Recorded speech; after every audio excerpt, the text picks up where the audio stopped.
نحمدہ ونصلی ونسلم علی رسولہ الکریم بسم اللہ الرحمن الرحیم السلام علیکم ورحمۃ اللہ وبرکاتہ۔ امید کرتا ہوں آپ سب خیریت سے ہوں گے۔ میں ہوں کاشف محمود اور آپ دیکھ رہے ہیں میرا یوٹیوب چینل، اور آج کی ویڈیو میں آپ کو 5، 6 اور 7 ربیع الاول کا انتہائی مجرب وظیفہ میں بتاؤں گا۔ جب آپ اس وظیفہ کو کریں گے تبھی آپ کو اس کی تاثیر کا اندازہ ہوگا، اور انشاءاللہ اس وظیفہ کی برکات اور اس وظیفہ کے فائدے آپ اپنی زندگی میں دیکھیں گے۔ مسائل کو حل کرنے والی ذات صرف اللہ رب العزت کی ذات ہے۔ وظائف سبب کے طور پہ اختیار کیے جاتے ہیں۔ آپ نے دیکھا ہوگا ڈاکٹر میڈیسن استعمال کرتے ہیں، لیکن کوئی بھی یہ نہیں کہتا کہ یہ دوا شفا ہے، بلکہ دوا کو سبب کے طور پہ استعمال کیا جاتا ہے، اور شفا دینے والی ذات اللہ رب العزت کی ذات ہے۔ تو وظائف کو بھی ایک سبب کے طور پہ اختیار کرنا چاہیے۔ اگر دوا میں شفا ہوتی تو کسی بھی آئی سی یو سے لاش نہ نکلتی۔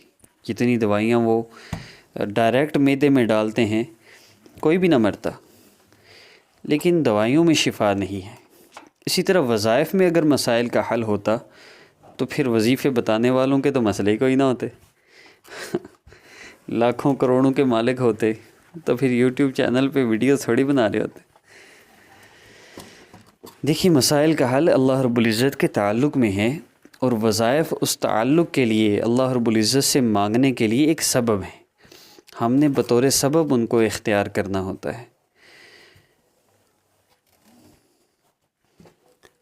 پھر اللہ رب العزت کے قبضہ قدرت میں ہے وہ میڈیسن سے شفا دے دیں یا وظائف سے ہمارا مسئلہ حل ہو جائے، لیکن یہ بات ذہن میں ہو کہ میں اللہ سے مانگ رہا ہوں، میرا مسئلہ حل کرنے والی ذات صرف اللہ رب العزت کی ذات ہے، اور میرا مسئلہ حل بھی وظائف سے نہیں ہونا، میرا مسئلہ حل بھی اللہ رب العزت نہیں کرنا ہے۔ میرے اللہ اس بات پر قادر ہیں، وہ بغیر کسی وظیفے کے مسئلہ حل فرما دیں، یا کسی وظیفہ کو سبب بنا کر مسئلہ حل فرما دیں۔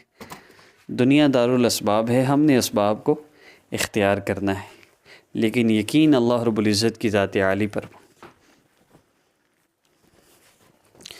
5 ربیع الاول، 6 ربیع الاول اور 7 ربیع الاول 3 وظائف ہیں 3 دن کے، اور 3 دن میں آپ نے ان کو کرنا ہے۔ لیکن اگر آپ 6 ربیع الاول کو دیکھتے ہیں تو 5 ربیع الاول اور 6 ربیع الاول دونوں وظائف آپ اکٹھے کر لیں، اور اگر آپ 7 ربیع الاول کو دیکھتے ہیں تو پھر 5 اور 6 کا اکٹھا کر لیں اور 7 کا اگلی نماز میں کر لیں۔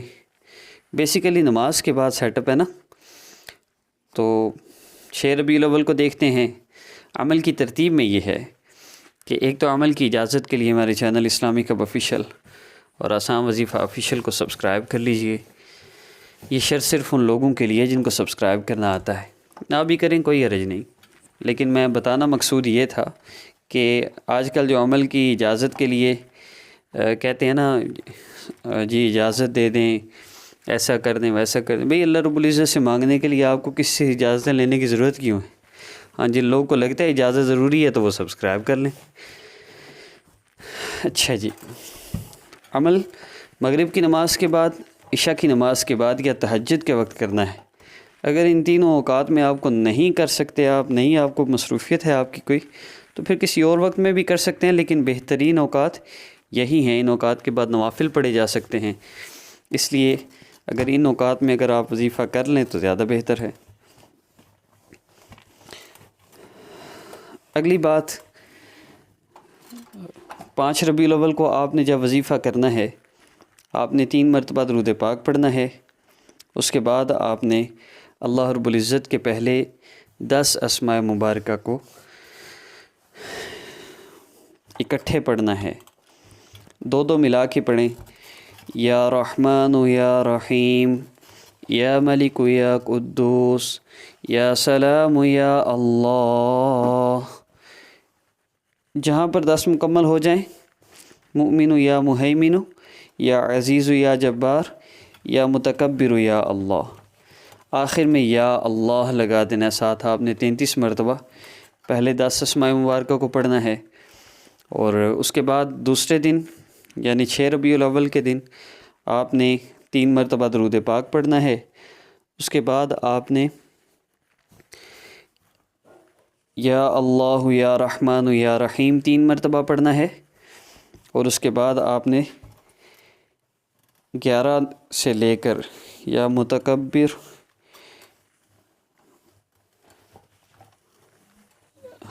تک 10 ہوتے ہیں، پھر اس کے بعد یا خالق یا باری یا مصور، ایسے آگے اگلے 10 اسماء مبارکہ آپ نے دوسرے دن 6 ربیع الاول کے وظیفہ میں پڑھنے ہیں۔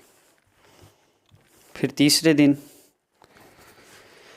7 ربیع الاول کا جب وظیفہ کرنا ہے 3 مرتبہ درود ابراہیمی، اس کے بعد آپ نے یا اللہ یا رحمان یا رحیم 3 مرتبہ، یا ارحم الراحمین 3 مرتبہ، اور اس کے بعد آپ نے آخری 10 اسماء مبارکہ یا وارث یا رشید یا صبور تک آخری 10 اسماء مبارکہ آپ نے پڑھنے ہیں 33 مرتبہ، اور اس کے بعد اللہ رب العزت سے آپ نے دعا کر لینی ہے۔ 3 دن کا یہ عمل ہوگا، دوزانو ہو کر بیٹھیں، باوضو ہو کر بیٹھیں، قبلہ رو ہو کر بیٹھیں، آپ کو انشاءاللہ بہت زیادہ فائدہ ہوگا۔ اور محسوس ایام میں بھی یہ وظیفہ کیا جا سکتا ہے، صرف نفل نہیں پڑھنے، اذان کے بعد اس عمل کو کر سکتے ہیں، مغرب کی اذان کے بعد، عشاء کی اذان کے بعد، اور سحری کے وقت نہ بھی پڑھنے ہو نفل، لیکن وظیفہ کر سکتے ہیں۔ آداب میں نے بتا دیے، صرف ایک گزارش آخری کروں گا، اپنی والدہ کا نام کسی کو نہ دیں، اپنی تصویر کسی کو نہ دیں، اور جو آپ سے کہتا ہے ہم آپ کے مسئلے حل کریں گے، آپ اتنے پیسے دیں، ایسا کریں ویسا کریں، ایسے لوگوں سے بالکل رابطہ نہ کریں۔ میں پھر عرض کر دوں، مسائل کو حل کرنے والی ذات اللہ رب العزت کی ذات ہے، یقین سے رب تعالی سے مانگیے، اللہ پاک آپ کے سارے مسئلے حل فرما دیں گے۔ پہلے دن کے عمل میں آپ نے 3 مرتبہ درود ابراہیمی کے بعد پہلے 10 اسماء مبارکہ، دوسرے دن کے عمل میں درود ابراہیمی کے بعد 11 سے 20 تک اسماء مبارکہ، اور تیسرے دن کے عمل میں آخری 10 اسماء مبارکہ اللہ رب العزت کے آپ نے پڑھنے ہیں، ان کے بعد دعا کرنی ہے، اور دعا کے بعد آخر میں بھی درود پاک پڑھنا ہرگز نہ بھولیے گا۔ آپ کا جو بھی مسئلہ ہے اللہ رب العزت سے عرض کیجیے، اللہ پاک آپ کے سارے مسئلوں کو حل فرما دیں گے، آپ کی ساری پریشانیوں کو دور فرما دیں گے، اور جو آپ چاہیں گے آپ کو ملے گا انشاءاللہ۔ اس عاجز کو اپنی دعاؤں میں یاد رکھیے گا۔ نیکسٹ ویڈیو میں ملتے ہیں۔ السلام علیکم ورحمۃ اللہ وبرکاتہ۔